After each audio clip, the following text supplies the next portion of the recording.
গরমকালে তো বাজারে গেলে সেই একই সবজি পটল, ঢ্যাঁড়স আর ঝিঙে। এবার এই একই একঘেয়ে পটল আর ঢ্যাঁড়স খেতে কার বেশি দিন ভালো লাগে বলো তো? তাই অগত্যা পটলটাকেই একটু ঘুরিয়ে ফিরিয়ে রান্না করতে হয়, যাতে একটু অন্য রকমের স্বাদ লাগে, খেতেও ভালো লাগে।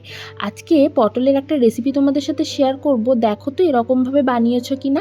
আশা করি বানাওনি, যদি না বানাও তাহলে এরকমভাবে একবার বানিয়ে দেখতে পারো। কিন্তু নিরামিষের দিনে তো বটেই, এমনিও এই তরকারিটা খেতে কিন্তু বেশ লেগেছে আমার। আজকের রেসিপির নাম হলো পটলের দিলখুশ।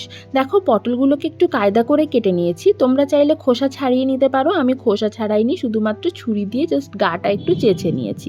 এরপর একটু এরকম আড়াআড়িভাবে কেটে নেব, শুধুমাত্র দেখতে সুন্দর লাগার জন্য, অন্য কোনো কারণ নেই। তোমরা চাইলে মুখের দিকটা একটু চিড়ে দিলেও হবে, আলাদা করে কাটার দরকার নেই।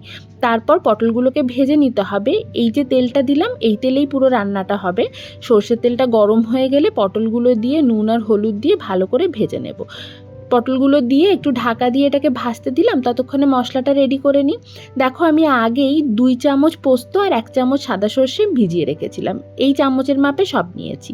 এবার এই পোস্ত আর সর্ষেটাকে নিয়ে নিচ্ছি মিক্সার গ্রাইন্ডার জারে, তার সাথে নিয়ে নিচ্ছি 1 চামচ ধনে, 1 চামচ জিরে, ঝাল অনুযায়ী কাঁচা লঙ্কা আর 1 চামচের মতো টুকরো করা কাজু। এবার একটু জল দিয়ে স্মুথ পেস্ট রেডি করে নিয়েছি। এদিকে দেখো, পটলগুলো বেশ লাল লাল করে ভাজা হয়েছে, আর কাটাটার জন্য দেখো দেখতে কি সুন্দর লাগছে না পটলগুলো। এরপর যে পেস্টটা বানিয়ে রেখেছিলাম সেই পেস্টটা এর মধ্যে দিয়ে দেব। মিক্সির বাটিটা ধুয়ে একটু জল দেব, আর দেব একটু হলুদ, একটু কাশ্মীরি লঙ্কার গুঁড়ো আর নুনটা কিন্তু বুঝে দেবে, কারণ পটল ভাজার সময়ও নুন দেওয়া হয়েছিল। তারপর ভালো করে সমস্ত কিছু মিশিয়ে নেব। আমার মনে হলো আরও একটু জল দেওয়া দরকার, তাই একটু জল দিয়ে আরেকবার মিশিয়ে নিয়ে ঢাকা দিয়ে এটাকে রান্না হতে দেব। তাতে পটলটাও সেদ্ধ হয়ে যাবে, মশলাটাও কষানো হয়ে যাবে। মিনিট 4 পর ঢাকনা খুলে মশলাটা কষানো হয়ে গেলে স্বাদ মতো চিনি আর একটু গরম মশলার গুঁড়ো দিয়ে ভালো করে নাড়িয়ে চাড়িয়ে নিতে হবে।